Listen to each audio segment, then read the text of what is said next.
원격 의료 우리나라에서 가능할까요? 일단 정부에서는 그 틈새를 열었으니까. 그런데 원래 이게 민주당에서는 반대를 해왔던 사안이란 말이죠. 워낙 장단점이 명확하니까 그럼 어디에 더 무게를 두느냐 뭐 이건데, 보너스 영상도 있습니다.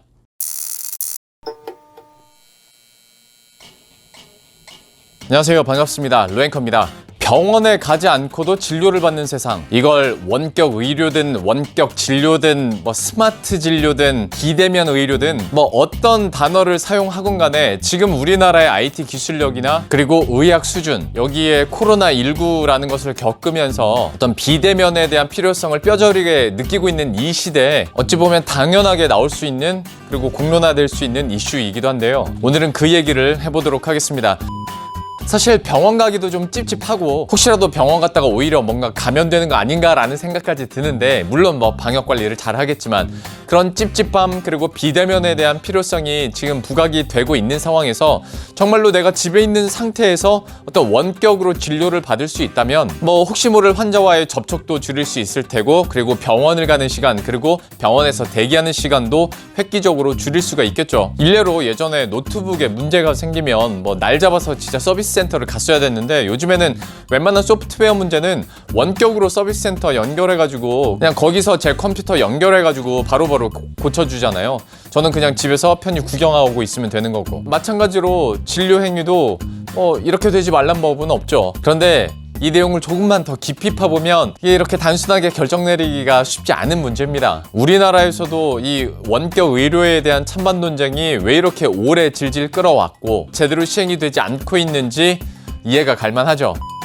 자, 일단 우리나라에서는 2002년에 의사하고 의료인 간의 원격 의료는 가능했습니다. 하지만 의사와 환자와 간의 원격 의료는 불가능했죠. 그러다가 2006년에 의사하고 환자 간의 원격 의료가 가능한 원격 진료 시범 사업이 있었고요. 그리고 2010년에 18대 국회에서 처음으로 의사의 원격 진료와 처방을 허용하는 내용을 골자로 하는 의료법 개정안이 제출됐는데 이게 결국 법안 심사 소위에 상정되지도 못했었어요. 그리고 2014년에 개정안이 또 나왔다가 결국 다시 자동 폐기됐죠. 그러니까 한 논제를 가지고 20년 가까이 제대로 된 합의점을 찾지 못하고 있는 겁니다.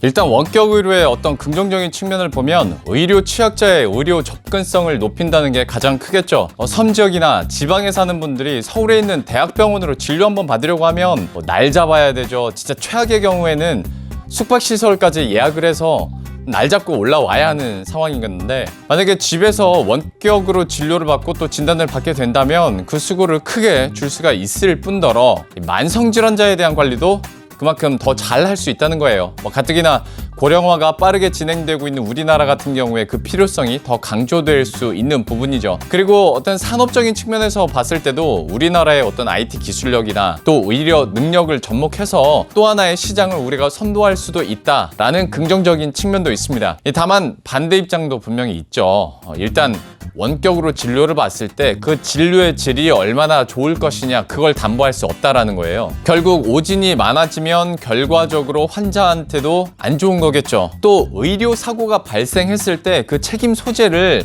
좀 누구한테 물을 것이냐, 이것도 좀 불분명해지고 또 추후에 논란거리가 될 수 있는 부분이 많기 때문에 도입을 해서는 안 된다라는 주장을 하시는 분들도 있습니다.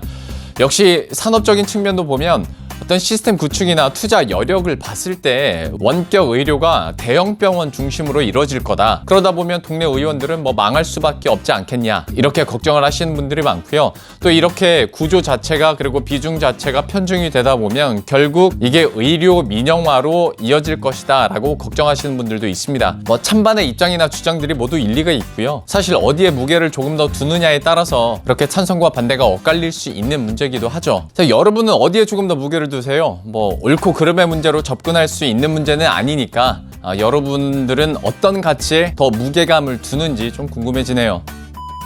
각자 이해관계를 두고 있는 의료계와 정치권에서도 서로 각자 다른 목소리가 나올 수밖에 없습니다. 대한의사협회에서는 앞서 말씀드린 것처럼 진료의 질을 문제 삼고 있고, 또 시민단체에서는 의료 민영화의 수단으로 전락할 수 있다라고 반대를 하고 있습니다. 공공의료 서비스가 결국에 어떤 특정 산업과 기업의 돈벌이 수단으로 전락할 수 있다라는 거죠. 지금의 여당이 반대하고 있는 입장이기도 하고요. 또 반대로 보수 진영에서는 좀 새로운 의료 서비스 산업을 육성한다는 명목 하에 찬성을 하고 있습니다. 그리고 더 나아가서 의료 분야에도 좀 영리 추구를 가능하도록 하자라는 거죠. 그리고 이게 결국 여러분들 잘 아시는 의료 민영화로 파생될 수 있는 부분이기도 합니다. 그런데 이런 정치적인 찬반이나 또 산업계의 서로 다른 시각을 모두 뒤엎을 수 있는 엄청난 변수가 발생했죠. 바로 코로나19입니다. 이것 때문에 병원을 가더라도 혹시 감염되는 거 아닌가 좀 걱정하시는 분들도 있게 되고, 또 비대면 산업에 대한 니즈가 좀 커지다 보니까 의료 분야에서도 당연히 비대면 진료에 대한 필요성이 대두될 수밖에 없는 거고요. 앞서 말씀드린 것처럼 지금의 여당은 이런 원격 진료를 반대하는 입장입니다만은 시국이 시국이니만큼 정부는 지난 2월에 한시적으로 그리고 한정적으로 이런 비대면 진료를 허용했습니다. 전화 상담이나 처방이 가능해졌는데 이렇다 보니까 이번 코로나19를 계기로 이런 원격 진료가 다시 공론화되고 있고 앞으로 추진되는 거 아니냐라는 전망들도 조심스럽게 나오고 있는 거죠. 실제로 몇 가지 변화되는 움직임들이 나타나고 있다 보니까 이런 원격 의료가 다시 회자되고, 또 제가 지금 영상으로까지 만들고 있는 건데요. 구체적으로 보면 일단 정부가 발표한 한국판 뉴딜에서도 이런 비대면 산업에 대한 중요성과 발전 계획들이 담겼습니다. 물론 비대면 산업이 원격 의료를 의미하는 건 아니지만 그래도 어떤 비대면 산업 중 하나로 원격 의료가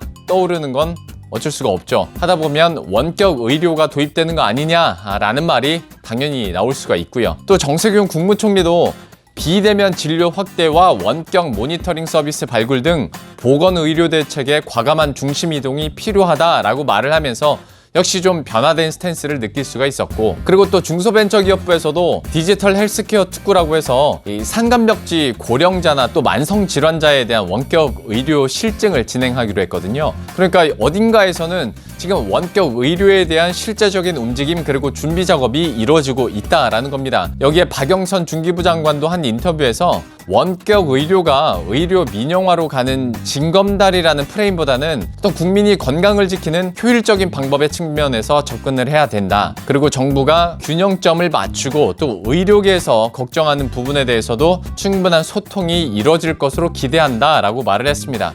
어때요? 걸어 잠근 빗장이 조금씩 풀리는 소리 들리시나요? 그러니까 정부의 이런 스탠스 속에서 과연 민주당은 앞으로 어떤 결정을 내리고 어떤 입장을 취할지도 한번 눈여겨봐야 될 포인트 중 하나입니다. 이 원격 의료라는 게 정부가 일방적으로 추진한다고 해서 되는 건 아니고 일단 법 개정, 그 전에 국회에 합의가 있어야 되는 부분이라 언제 본격적으로 국회에서 공론화되고 또 어떤 합의가 이루어질지 한번 봐야 될 것 같습니다. 자, 그럼 저는 여기서 인사를 드리려다가 이런 뉴스들과 공론화 그리고 한국판 뉴딜로 인해서 조명을 받는 기업들이 있습니다. 주식시장에서도 역시 이 종목들이 관심을 많이 받고 있는데요. 원격 의료와 관련된 수혜주들은 뭐가 있는지 정리를 해봤거든요. 한번 보시죠. 먼저 비트컴퓨터입니다. 원격 의료 솔루션 시장 점유율 1위 업체인데요. 의료진 간의 협진을 지원하는 시스템 비트케어 플러스, 그리고 응급 상황이 발생했을 때 구급대원이나 간호사가 모바일 기기를 이용해서 전문 의료진으로부터 의료 지도를 받는 스마트 의료 지도, 그리고 가정용 의료기기로 측정한 데이터를 병원 시스템으로 전송하는 비트케어 게이트웨이 등 이런 솔루션을 고루 갖추고 있다 보니까 코로나19 사태를 지나가면서 조명을 많이 받았죠. 두 번째는 유비케어입니다. 국내 요양기관 전자 의료 기록, 그러니까 EMR이라고 하는데 여기 시장 점유율 45%를 차지하고 있는 해당 분야 1위 기업입니다. 전국 24,000여 곳의 병원을 비롯해서 의원이나 약국을 포함한 네트워크를 형성하고 있고요. 이를 통해서 병원 예약 접수뿐만 아니라 진료비 결제나 실손보험 청구 서비스까지 가능할 것으로 보입니다. 기업과 소비자 간의 플랫폼을 보유하고 있기 때문에 역시 수혜주로 꼽히고 있죠. 다음으로 인성정보인데요. 국내에서 유일하게 식품의약품안전처로부터 원격 의료 적용기기 인증을 받은 기업입니다. 산업부가 추진하는 국책 과제 중에서 원격 임상시험 서비스에서 수주를 따낸 경험도 있고, 또 미국에서도 홈케어 서비스를 수행한 경험이 있죠. 다음은 인피니트 헬스케어인데 의료기기에서 획득한 영상을 디지털화하고요. 또 이걸 인공지능 빅데이터를 이용해서 의료 영상을 제공하는 회사로 역시 원격 진료, 원격 의료에 대한 수혜주나 관련주로 꼽히고 있고요.